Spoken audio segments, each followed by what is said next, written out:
You know, I really like tea. What is up, everybody? Welcome back to the channel, and welcome to a Kess Gaming Q&A, the first of hopefully many. Starting off, we have a comment from Wamo. How you doing, buddy? Make sure you guys check out his channel. I linked it down below. What's your favorite thing to do outside of streaming and gaming?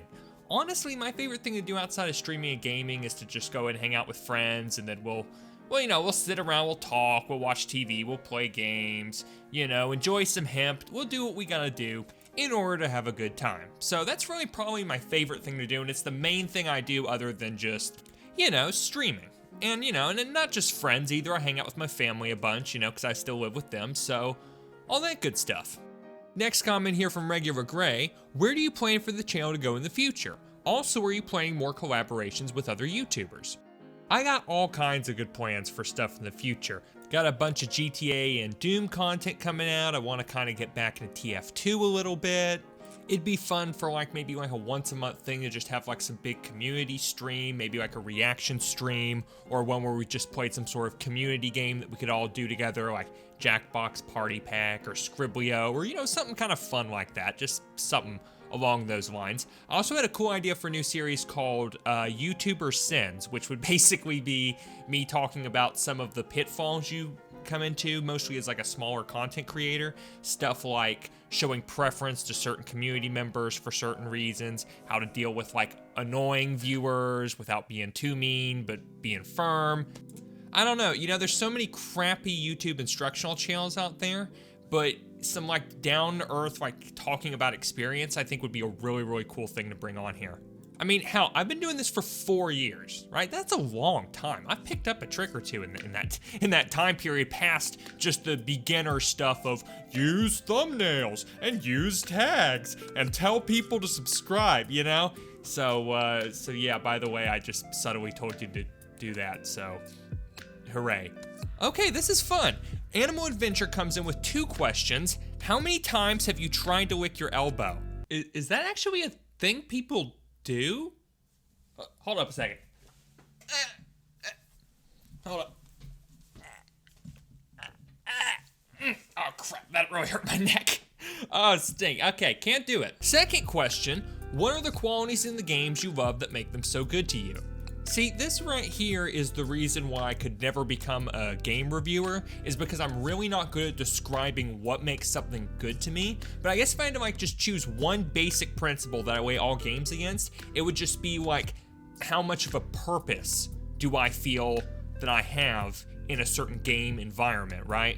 For example, games with a good story and fun, engaging gameplay, those kind of make me feel more purpose-driven. Whereas something with more of a benign story, or it's just way over the top, or it's just ridiculous, I'm probably gonna get bored with that pretty quickly. Or something that just wants you to do a whole bunch of pointless crap just for no reason, just to pad gameplay, that kind of gets old sometimes. And then what's another good example of this?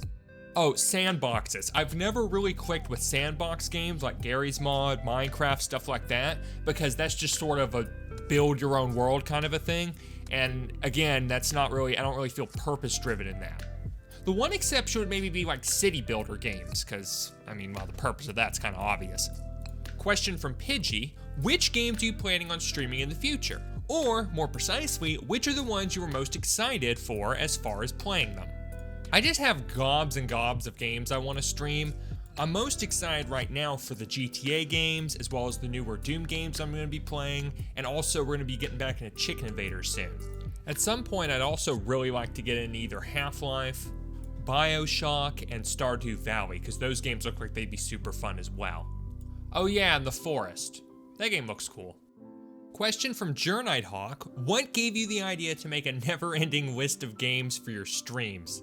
Okay, so the story of the list goes back a little bit. You have to understand that I started the channel with the goal of doing all these completionist series on all these games I had.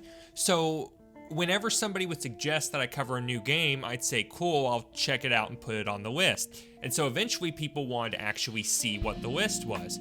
Whereas up to this point, there was no real list. It was just all a mental note-keeping thing, because I'm incredibly OCD.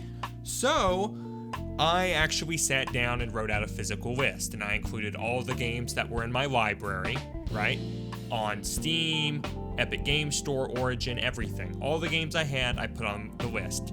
Then I put in all the games that I wanted to play. Then I put in all the games that per se maybe weren't ones I wanted to play or that I owned, but were maybe like, say, went into the same series as ones I owned. For example, let's say that I owned Grand Theft Auto 5 on Steam. When I actually went and wrote that down on the list, Grand Theft Auto 5, I wrote down all the other Grand Theft Auto titles with it, because I'm like, well, if I want to play this game, I'd probably want to play all the other ones too. And so then people suggested stuff, and then I released updates for the list, and it eventually turned into something with 5,000 plus games on it. So yeah, I spent way too much time talking about that. Meowcat Jeff says, what's your favorite game you've done as a completionist so far? Okay, I like this question because the one I usually get most is like, what's your favorite game, or what's your favorite game you've ever done a series on? But see, this one's different because this one is which one you've ever done as a completionist. Now, like, if I was to say that Saints Row 2 was my favorite game I've ever played and the favorite one I ever did a series on, I couldn't say that for the completionist question because that game wasn't very particularly enjoyable to complete because it didn't have achievements for the PC version. I had to switch platforms to go to console to play the DLC. So that one wouldn't work. So for completionist, honestly, I don't know. Because if I was just going based off of stuff like achievements, I'd say the Henry Stickmin collection, because that one was super fun. But if I'm just going off of just the concept of completion, I'd say Maximum Doom. Not because it was fun to do, no, it was absolute hell, but it's my favorite just simply because nobody else has ever done it before, which kind of makes it sort of special to me. So, I don't know. There's so many different ways to answer that. I don't know. Let me come back to you on that. Max3 says, what is your opinion on the Warhammer universe? Separate games in the universe itself, what you heard about them, that is. Yeah, man, Warhammer's pretty cool. I have a few of the games in my library. They were mostly just from like Steam key giveaways and stuff. But yeah, that wasn't your question though. It was what do I think about them? I mean, it's basically just a Walmart Gears of War, right? Mr. Obsolete asks, big-ish question, what got you into doing this? Okay, so what got me into doing this was Okay, I bought a copy of Grand Theft Auto 4 at a thrift store and tried to load it into my laptop, but my laptop was crappy and it wouldn't run the game, and I didn't know enough about computers to know why. So I looked it up and tried to figure out why it wouldn't run, and essentially learned that I need to get a better computer. So in the meantime, I thought I'd just look the game up on YouTube, and I did, and I found a Let's Play series by T. Martin. And so I watched his series on that and watched the series on a few of his other games. And I realized, hey, you know what? I could do this. This kind of looks like fun, but I could put my own sort of spin on it. I could be like a completionist, and I could, you know, do the full series and show everything. And then that's kind of how I got my start.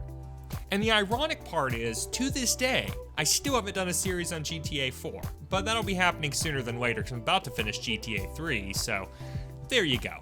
Anonymous Entity asks, will you consider doing a Quake series? Bro, you know what? I absolutely stinking will, okay? Now, right now, I'm doing Doom. I'm probably gonna branch off to Wolfenstein and Duke Nukem before I go to Quake, because Quake looks cool, right? That's kind of what Team Fortress was born out of.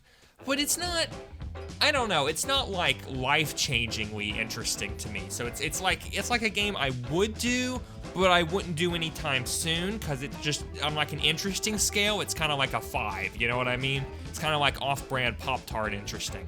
So I'm sure it's good, it's probably not gonna be something I do in the near future, you know? Good Fishman asks, when will you ever play Knack II on the PlayStation 4, and is it Game of the Year material? Really? Really? Really?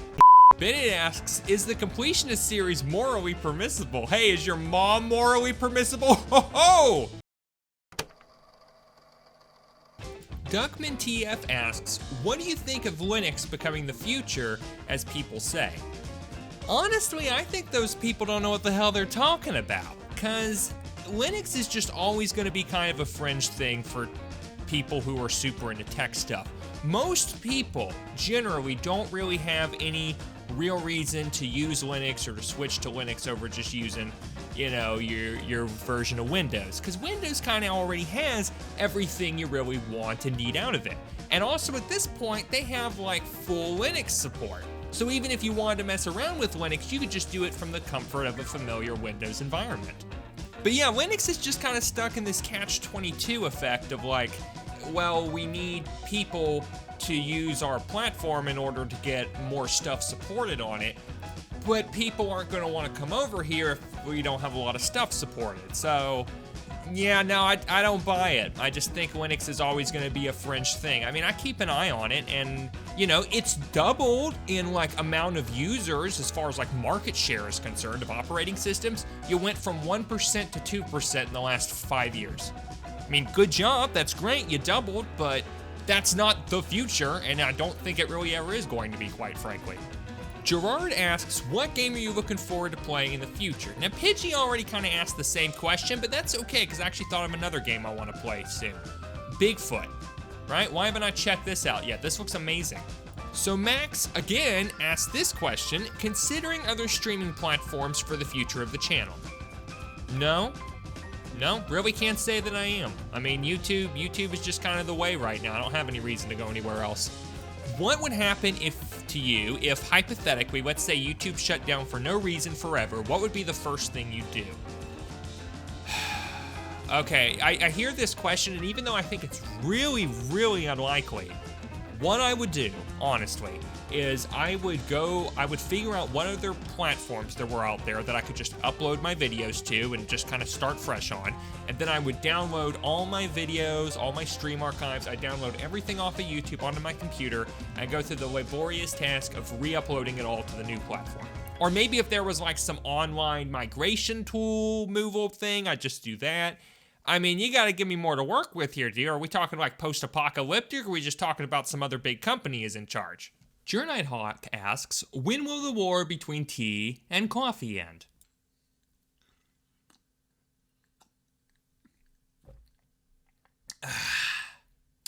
Never. Iandrave asks, what was the first game you ever played? Here's the deal, dude. I was like 4 or 5 years old, so I don't really remember, but I got it down to 4 possibilities. Okay, it could be this. Look for something Archie can use to make his way over the river.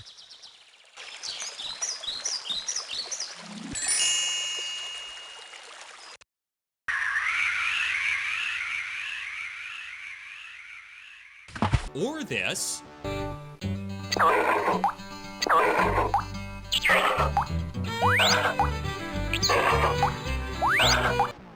Maybe this. You and your chocolate chip gang are through!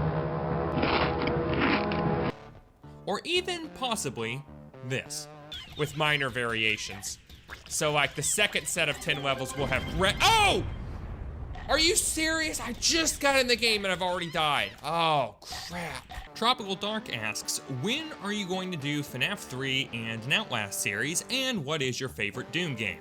FNAF 3 and Outlast, I couldn't tell you when I'm gonna get to those, but favorite Doom game, here's the deal, I've only really played the first couple of Doom games, so I'll probably change this answer pretty shortly because the new ones look pretty fire. But as far as between the first 2 games go, the first one had better level design and better music, but the second one had the super shotgun and all the extra enemies, so I'm gonna go with the second one. Yu-chan asks, do you have a sister/brother? Yeah, I actually come from a big family, Yu-chan. I have 3 brothers, 1 younger, 2 older, and then 1 older sister as well. You just never see them on the channel, cause they all have normal careers. Denver Goat says, why did you start streaming? Well, I was recording gaming videos and uploading them to the channel, and I was getting a few views on it, and I thought to myself, wait a minute, if I live stream this, I could interact with my viewers in real time, and they could tell me how much I suck at the game I'm playing. And so that's what I did, and what do you know, it worked! Alrighty everybody, and that is the very first Cats Gaming Q&A. Did you enjoy it? If you did, let me know, because I would definitely do more of these in the future. Thank you all again for helping me get to 6,000 subscribers. I really appreciate you all. I'm just so grateful that the channel's growing and we got this awesome community, and I honestly can't wait to see what the future holds for us. Till next time, I've been your host, Cats Gaming, and I will see you all at the top. Thanks, Sergeant. That's a nice thought for an idiot to have.